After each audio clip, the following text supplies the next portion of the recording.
नमस्कार दोस्तों, मैं आपका दोस्त रवि मोहन आपका कहानी और किरदार के इस नए अंक में स्वागत करता हूं। आज मैं आपको सुनाने जा रहा हूं कहानी मन्नू भैया की बारात। आप और मैं मतलब हम सब अक्सर कभी ना कभी किसी न किसी की बारात में तो जरूर गए हैं, और उस बारात में क्या क्या होता है जब लड़के वाले लड़की वाले के यहाँ बारात लेकर के जाते हैं, तब लड़की वालों का क्या हाल होता है। खास तौर पर लड़की के पिता, उसकी माता या उसके निजी परिवार का क्या हाल होता है। ये कहानी हरिशंकर परसाई जी ने उसी घटना के इर्द गिर्द बुनी है। तो आइए शुरू करते हैं कहानी मन्नू भैया की बारात। चाचा जेब काटने का अभ्यास कर रहे थे। वे हम लोगों को पुराने कपड़े पहनाकर जेब में पैसे रख देते और सफाई से जेब काटने की कोशिश करते। थोड़े ही दिनों में वे इतने कुशल हो गए कि दिन में 2-3 बार हमारी जेब काट लेते और हमें पता नहीं चलता। मुझे बड़ा अटपटा लगता, अपने ही चाचा जेब काटे तो परेशानी होती है। फिर मैं हैरान था कि ये ऐसा क्यों कर रहे हैं। एक दिन मैंने चाची से पूछा, चाचा जी जेब काटना क्यों सीख रहे हैं? क्या वे नौकरी से निकाले जाने वाले हैं? चाची ने कहा, नहीं रे, वे तो बारात की तैयारी कर रहे हैं। अगले महीने मन्नू की शादी होगी और फिर चुन्नू की होगी और उसके बाद घुन्नू की। विद्या है, अभी सीख लेंगे तो आगे भी काम आएगी। फिर भी मेरी समझ में बात नहीं आई। मैंने कहा, मगर चाची, शादी के लिए जेब काटना मतलब सीखने की क्या जरूरत है?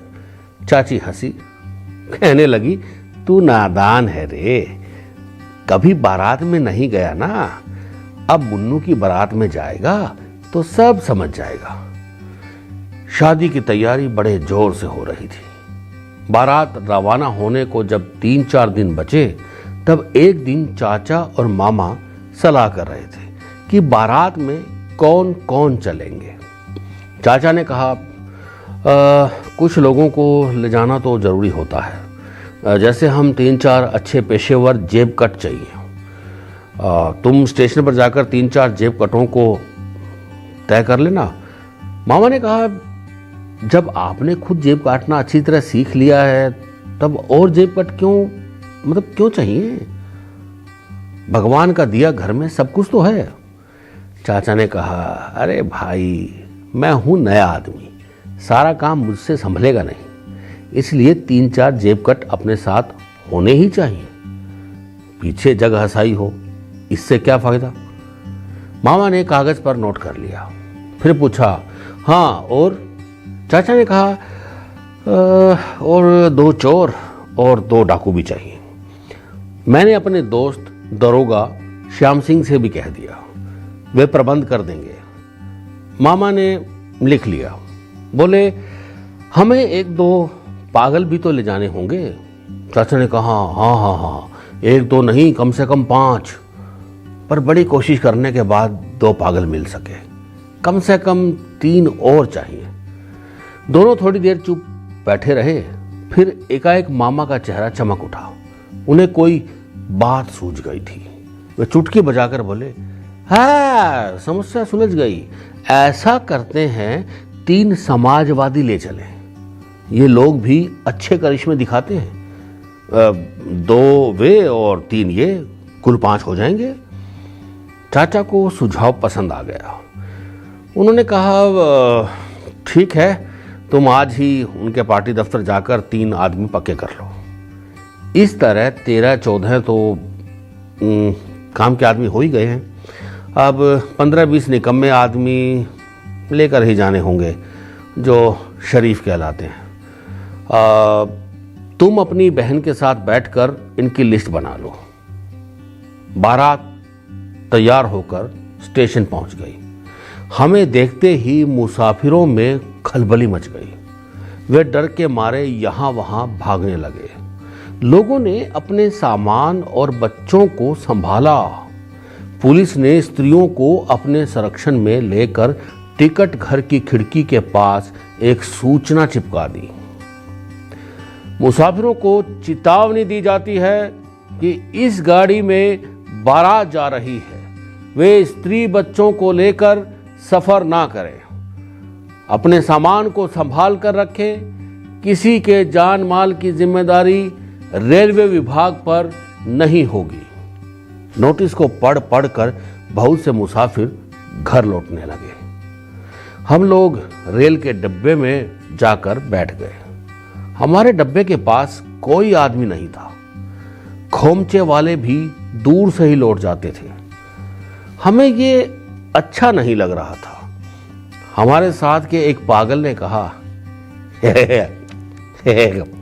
ये तो हमारा अपमान है। जब हमने टिकट लिया है तो हमारे पास खोमचे वाला को तो आना चाहिए। ऐसा कहकर वे डब्बे से कूद पड़े और 2-3 खोमचों को उल्टाए। इसके बाद दोनों डाकू पहुंचे और खाने का सामान छीन कर ले आए।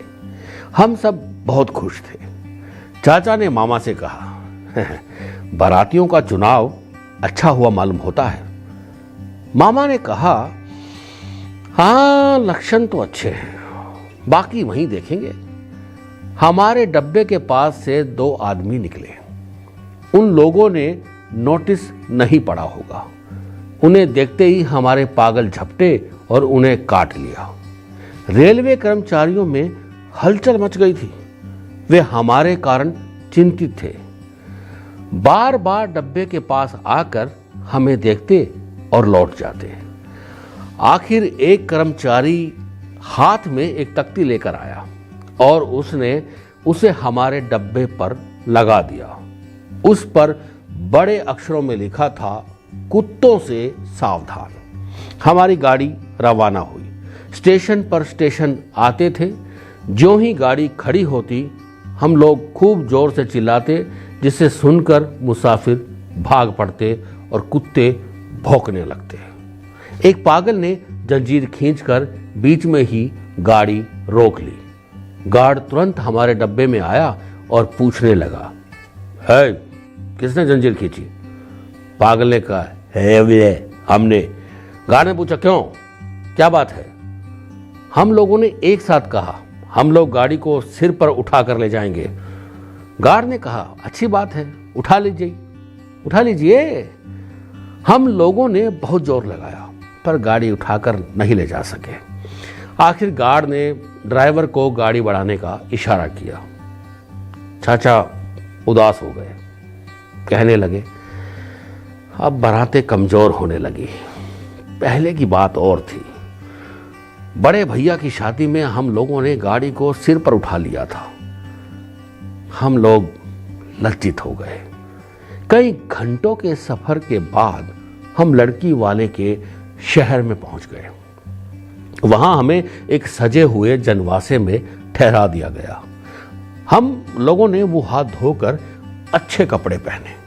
थोड़ी देर बाद गाजे बाजे के साथ बारात वधू के घर पहुंची। वहां बाराती और घराती गले मिलने लगे। लड़की का बाप चाचा से गले मिला। दोनों परस्पर लिपट गए। चाचा ने मौका देखकर सफाई से लड़की के बाप का जेब काट लिया। बाकी पेशेवर जेब कटों ने भी ये इशारा पाकर वधू पक्ष के कई लोगों की जेबें काट ली। जनवासे में लौटे तो चाचा बहुत खुश थे। कहने लगे, श्री गणेश, अच्छा हुआ, मन्नू की लगन शुभ है। उन्होंने उन जेब कटों को बधाई दी। वे शर्मा गए। कहने लगे, तारीफ तो हमें आपकी करनी चाहिए।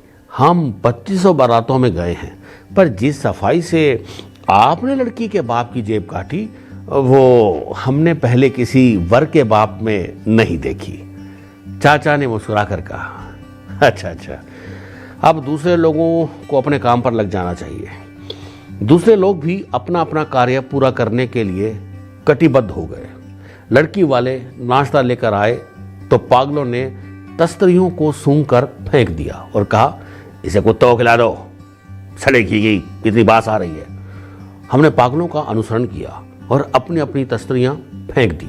थोड़ी देर बाद दूसरा नाश्ता आया और हमने उसे भी फेंक दिया।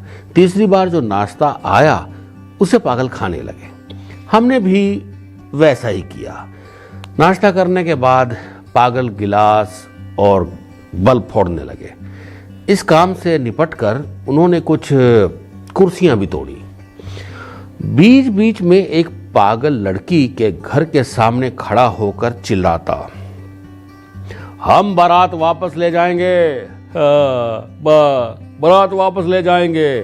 ये सुनकर लड़की का बाप भागता आता और चाचा के पैरों में सिर रखकर रोने लगता। उधर समाजवादी भी अपने काम पर लग गए थे। वे ब्लेड से गद्दे फाड़ रहे थे। मैंने कहा, अच्छा आप लोग गद्दे फाड़ रहे हैं? वे बोले, हाँ, गद्दे नहीं फाड़ रहे हैं, आंदोलन कर रहे हैं।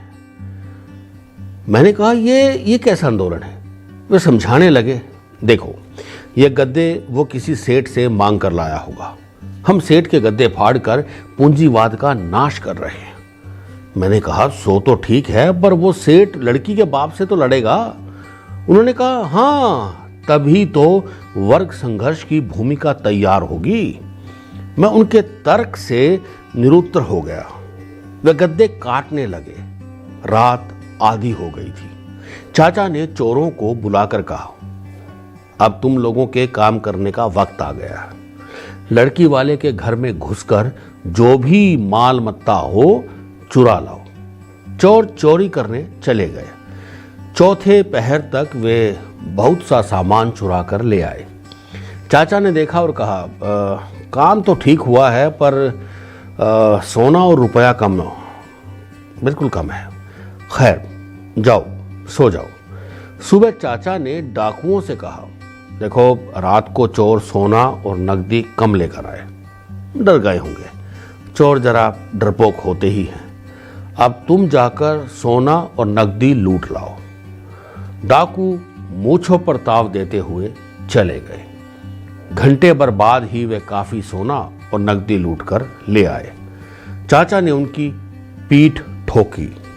दोपहर को खबर आई कि वधू का बाप बेहोश हो गया। चाचा प्रसन्न हुए, कहने लगे, इसका मतलब है कि बारात कमजोर नहीं है। लड़की का बाप भी भाग्यवान है, वो विदेह हो गया। मैंने कहा, चाचा विदेह तो जनक को कहते थे। चाचा ने कहा, हाँ, लेकिन विदेह नाम कब पड़ा? जब उनके यहां राम की बारात पहुंची तो वे घबराकर बेहोश हो गए, सुध बुध खो बैठे। लोगों ने कहा कि जनक तो विदेह हो गए हैं। तभी से उनका नाम विदेह नाम भी चल पड़ा। मनु का ससुर भी विदेह हो गया है। अपना मनु बड़ा भाग्यवान है। उस शाम को स्त्रियों को छेड़ने का कार्यक्रम बना। चाचा ने मुझसे कहा, भाई तुम भी जाओ, छेड़ो, तंग करो। मैंने कहा, मुझे ये अच्छा नहीं लगता चाचा जी। चाचा ने कहा, इसमें अच्छा बुरा लगने की क्या बात है, बताओ। ये तो एक कर्तव्य है, देश के हित में ये जरूरी है। मैंने कहा, स्त्रियों को छेड़ने से देश का भला क्या हित होगा? चाचा ने समझाया, देखो लड़की वालों के यहाँ बहुत सी स्त्रियां अच्छे कपड़े पहनकर आई हैं। उन्हें अगर बाराती ना छेड़ेंगे तो हजारों गज कपड़ा, जो अच्छा कपड़ा उन्होंने पहना है, वो व्यर्थ सिद्ध होगा। तब अच्छे कपड़े की बिक्री नहीं होगी। इससे वस्त्र उद्योग पर संकट आ जाएगा। तुम जानते ही हो कि चीनी हमले के कारण देश इस समय नाजुक दौर से गुजर रहा है। ऐसे में अगर किसी उद्योग पर संकट आ जाए तो देश कमजोर होगा कि नहीं होगा, बताओ। इसलिए राष्ट्रहित को देखते हुए स्त्रियों को छेड़ना जरूरी है। चाचा के तर्क से मैं बहुत प्रभावित हुआ और छेड़छाड़ में सम्मिलित हो गया। 3 दिन हमने वहां बड़े मजे से गुजारे। चौथे दिन बारात विदा हुई। हम स्टेशन आए। गाड़ी में बैठने के बाद हमें खबर मिली कि वधू के पिता की मृत्यु हो गई। चाचा बहुत प्रसन्न हुए। उन्होंने हाथ जोड़े और आकाश की तरफ देखते हुए कहा, सब भगवान की कृपा है। मेरे घर में ये पहली शादी है। ईश्वर की कृपा से ये इस हद तक सफल रही। मन्नू के ग्रह अच्छे पड़े हैं। भगवान चाहेगा तो चुन्नू और गुन्नू की शादी में भी और अच्छा इंतजाम होगा। उसकी शादी और अच्छे तरीके से होगी। तो दोस्तों, ये थी कहानी मन्नू भैया की बारात, जिसे लिखा था हरिशंकर परसाई जी ने। मैं अपनी पूरी टीम की तरफ से हरिशंकर परसाई जी का बहुत बहुत धन्यवाद करता हूँ। मुझे आशा है कि आपको ये कहानी ज़रूर पसंद आई होगी। आप हमारे चैनल रासकला मंच को सब्सक्राइब करें और अपने सुझाव को कमेंट बॉक्स में ज़रूर लिखें। तो दोस्तों, मिलते हैं कहानी और किरदार के अगले अंक में एक नई कहानी के साथ। तब तक के लिए धन्यवाद।